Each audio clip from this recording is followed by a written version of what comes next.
School के लिए निकलते समय चुपके से मेरी जेब में सरकाए जाने वाले नोट की भांति खा लेना जो तेरे मन में आए बिन्नी। ढेर सी दिलासा सरकाई थी मेरे सहन में, भय मुक्त किया था मुझे कि तू तिनका नहीं है। दीकरा, तू फिजूल की चिंता क्यों करता है कि मैं वैसा क्यों नहीं हूँ बा जैसे मेरे अन्य दोस्त हैं, स्कूल की चार दीवारी से सटकर पैंट के बटन खोलकर खड़े हो जाने वाले। बावला, तूने यह भी समझाया था और छोकरों से तू अलग है, यह मान लेने में ही तेरी भलाई है। न किसी से बराबरी कर, न अपनी इस कमी को उनसे कोई चर्चा। समाज को ऐसे लोगों की आदत नहीं है और वे आदत डालना भी नहीं चाहते, पर मुझे विश्वास है हमेशा ऐसी स्थिति नहीं रहने वाली। वक्त बदलेगा, वक्त के साथ नजरिया बदलेगा। तुझे कैसे समझाऊं? अब देख बिन्नी, आंखों से अंधा हमारे समय में पाठशाला नहीं जा सकता था। तू बताता है ना कि तेरे बड़े स्कूल में आंखों से अंधे दो बच्चे पढ़ते हैं, बल्कि उनके लिए उनकी जरूरत के मुताबिक अलग से स्कूल है। उंगलियों से पढ़ी जाने वाली भाषा है। बिना टांग वाले भी तो नकली टांग पर चलते हैं, और हो सकता है भविष्य में इस अधूरेपन का भी कोई इलाज निकल आए। तेरे पापा तुझे लेकर बड़े स्पेशलिस्ट को दिखाने ले गए थे ना गुपचुप। तेरी दिलासा झूठी कैसे हो सकती थी? मैं मान कर चलता रहा नकली टांग सी, मैं भी उस जरूरी अंग की कमी से एक दिन मुक्त हो जाऊंगा। मगर बहुत जल्द मेरा भ्रम टूट गया। तूने मेरी बात, तूने और पप्पा ने मिलकर मुझे कसाईयों के हाथ मासूम बकरी सा सौंप दिया। मेरी सुरक्षा के लिए कोई कानूनी कार्यवाही क्यों नहीं की? मनसुख भाई जैसे पुलिस अधीक्षक पप्पा के गहरे दोस्त के रहते हुए वो अपने आप मुझे बचाने के लिए तो आ नहीं सकते थे। मेरे आंगिक दोष की बात पापा ने उनसे बांटी जो नहीं हो गई, वरना वो मुझे बचाने जरूर आ जाते। मगर बा ये क्यों यह अनर्थ हो जाने दिया तूने, जिसके लिए मैं दोषी नहीं था। पढ़ने में अपनी कक्षा में सदैव अव्वल आने वाला। डरते थे लड़के मुझसे, कहते थे जिस खेल की प्रतियोगिता में खड़ा हो जाता है तू विनोद, प्राइज लेकर ही रहता है, कुछ हमारे लिए भी छोड़ देना। और अगर मान लो बा मैं अव्वल नहीं आता, तब भी क्या सामान्य लोगों की तरह जीवन जीने का अधिकार न होता मेरा? जिस नरक में तूने और पापा ने धकेला है मुझे, वह एक अंधा कुआं है जिसमें सिर्फ सांप और बिच्छू रहते हैं। सांप बिच्छू बनकर वह पैदा नहीं हुए होंगे, बस इस कुएं ने उन्हें आदमी नहीं रहने दिया। जानता हूँ बा, तेरे नासूर पर नाखून गड़ा रहा हूँ, मगर खैर, घर में सब लोग कैसे हैं? अच्छा बता, पापा की तबीयत कैसी रहती है? ब्लड प्रेशर की दवा पापा को नियमित दी जा रही है ना? घर पर मैं था तो मैं उन्हें देता था सुबह शाम दवा। अब मंजुल देता होगा। मंजुल मुझसे छोटा जरूर है उम्र में, मगर समझदार है। वैसे बा, जिम्मेदारी पड़ने पर लापरवाह बच्चे भी समझदार हो जाते हैं। मोटा भाई ने जब मुझे जिम्मेवारी सौंपी थी कि पापा को सुबह शाम दवा अब तुझे खिलानी होगी, तो मैं कितना खुश हुआ था।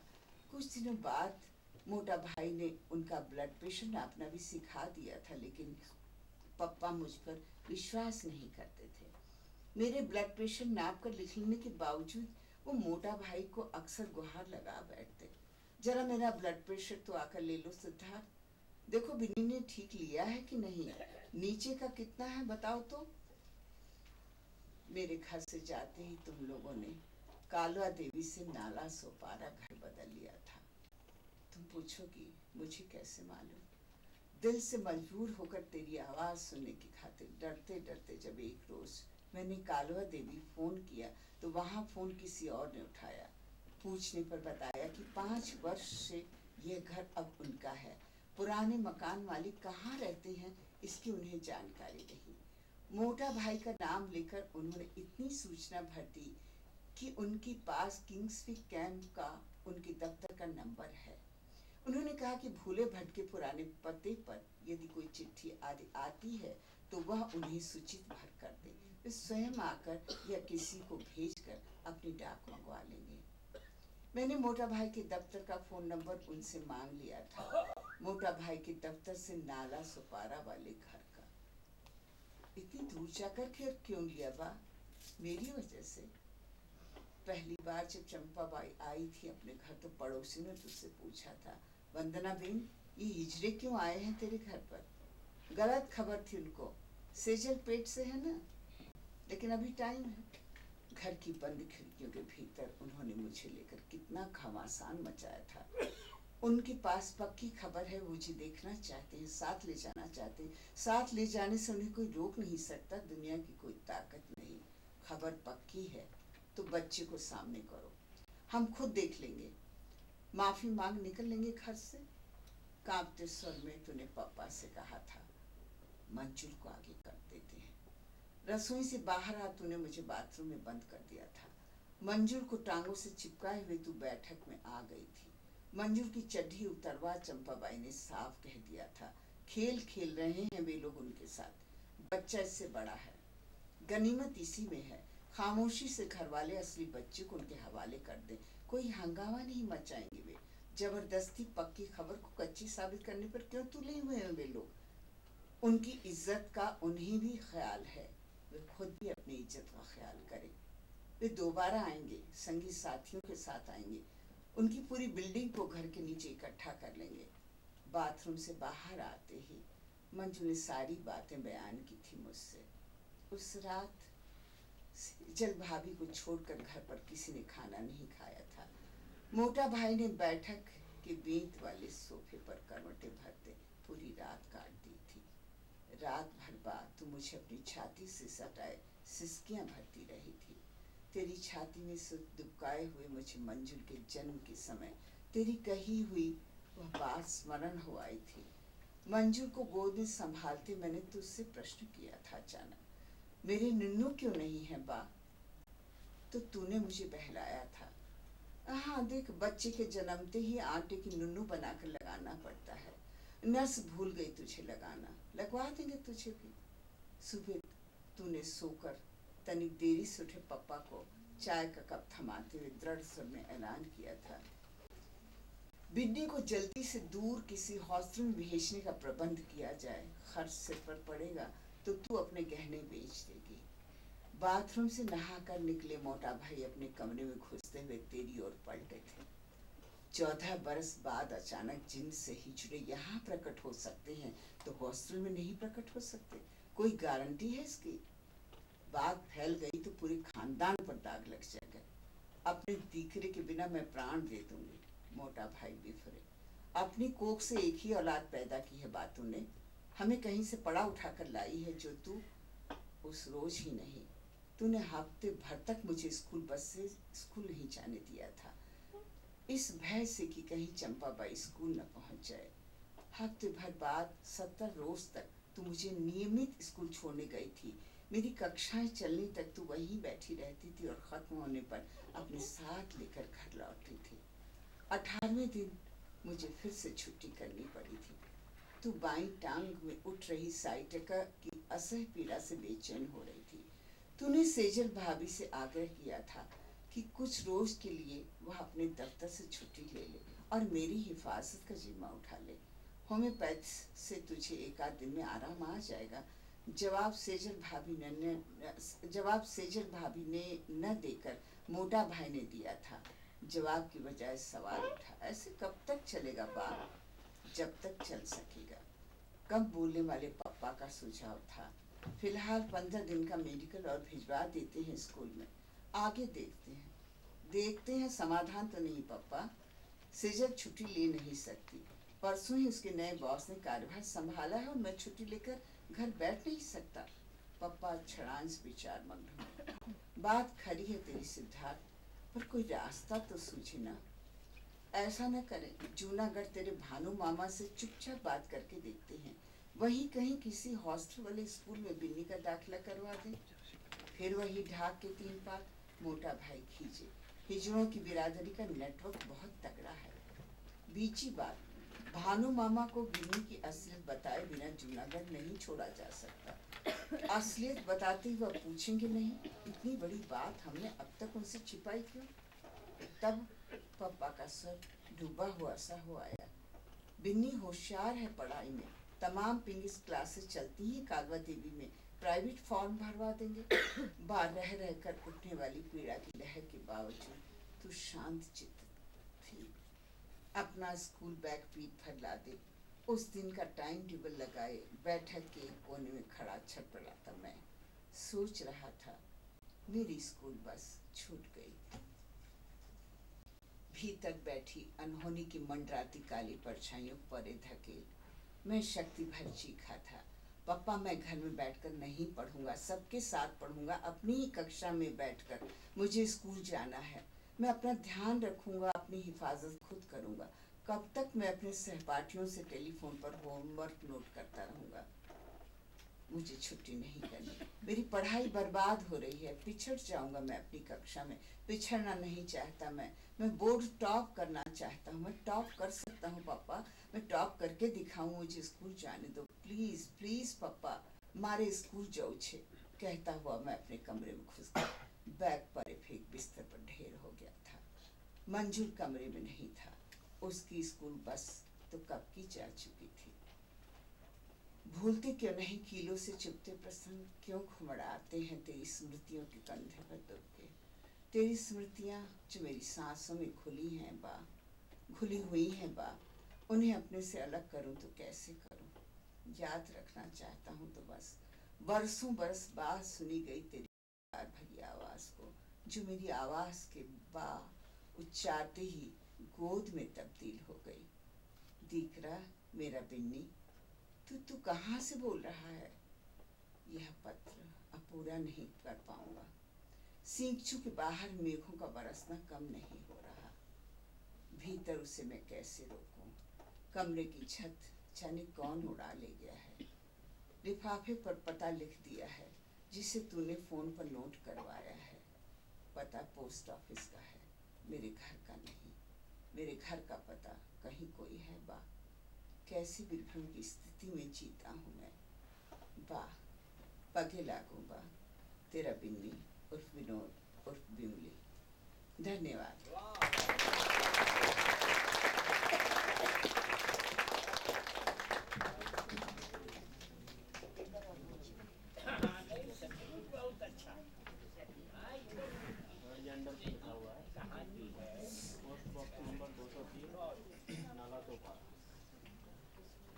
तो मित्रों, अभी आप चित्रा मुदगल का उपन्यास पोस्ट बॉक्स नंबर 203 नाला सुपारा सुन रहे थे। अब तो चित्रा जी से बाद में भी बात करेंगे। फिलहाल मैं पहले व्याख्यान के लिए रविभूषण जी को आमंत्रित करता हूँ।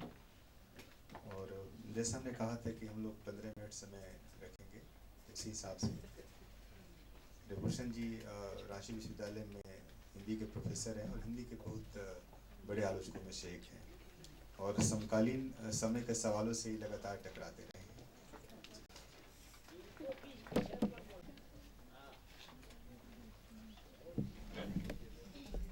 सबसे पहले तो मुझे भारतीय भाषा केंद्र और इस त्रिदिवसीय राष्ट्रीय परिसंवाद के संयोजक प्रोफेसर धीरेन्द्र चौबे के प्रति आभार प्रकट करना चाहिए कि उन्होंने मुझे आमंत्रित किया। आभार। आदरणीय पांडे जी, चित्रा मुदगल जी और प्रिय साथियों, दरअसल मुश्किल वहाँ होती है कि पांडे जी के बोल लेने के बाद, क्योंकि वह इतना सुविचारित सुचिंतित वक्तव्य होता है, एक व्यापक क्षेत्र को कवर करता हुआ, कि उसके बाद फिर कुछ बोलने का विशेष अर्थ नहीं रहे। फिर भी कुछ चिंताएं हैं जो आपके सामने मुझे अवश्य रखनी चाहिए।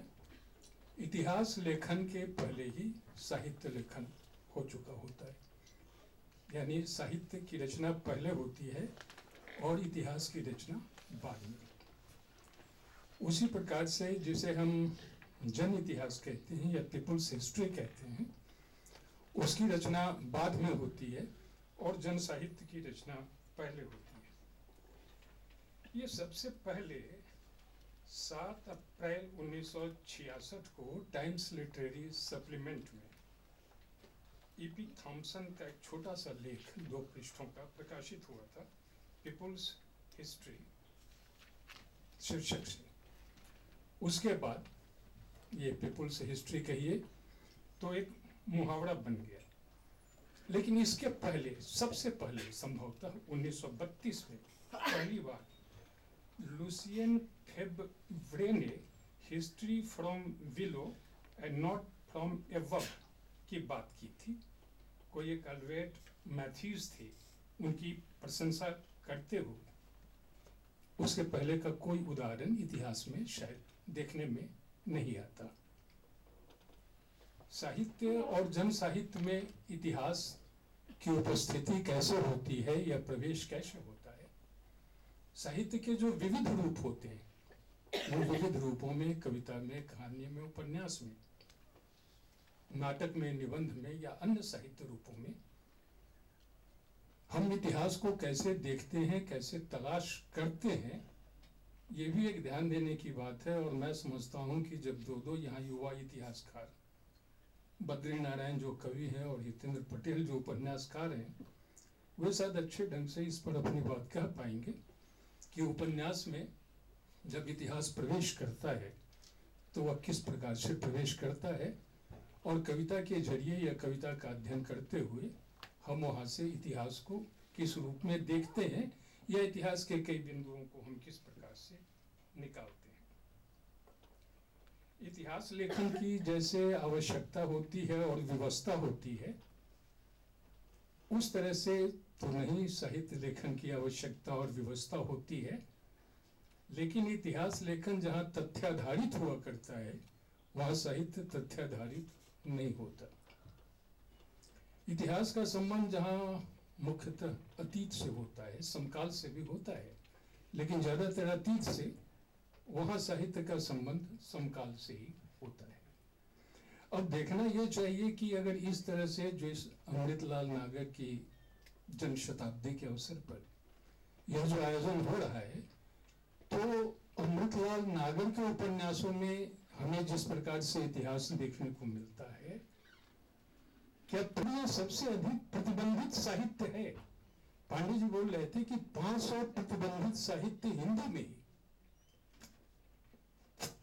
उपलब्ध है, या जिन 5-6 प्रतिबंधित साहित्य पर उन्होंने काम किया है, अत्यंत महत्वपूर्ण काम है। तो अगर 500 प्रतिबंधित साहित्य 1857-58 से लेकर अगर हमें अभी तक देखने को मिलता है, तो 500 न सही, 100 ही सही, 50 ही सही, ये कितनी ऐसी हिस्ट्री है जो प्रतिबंधित है। ये कुछ सवाल हैं जो हमें सोचने को थोड़ा मजबूर करते हैं, क्योंकि जब हम इस विषय पर बात करते हैं, साहित्य और जन साहित्य में इतिहास, तो सवाल ये उठता है कि अभी तक तो इस तरह का अध्ययन संभवतः नहीं हुआ है कि मध्यकालीन साहित्य या भक्तिकालीन प्रत्येक उपन्यास में ये इतिहास मौजूद नहीं होता है। अमृतलाल नागर के उपन्यास को पढ़ते हुए हम जिस तरह से वहाँ हम इतिहास को देखते हैं, बताया गया कि बहुत सारे इतिहासकारों ने उनका उल्लेख भी नहीं किया। ये काम दरअसल रीजनल हिस्ट्री के हवाले था। तो जहां पर क्षेत्रीय इतिहासकार या कहीं असफल हो जाते हैं या नहीं ध्यान में रख करके किए गए, लेकिन साहित्यकारों के यहाँ केवल इंटरप्रिटेशन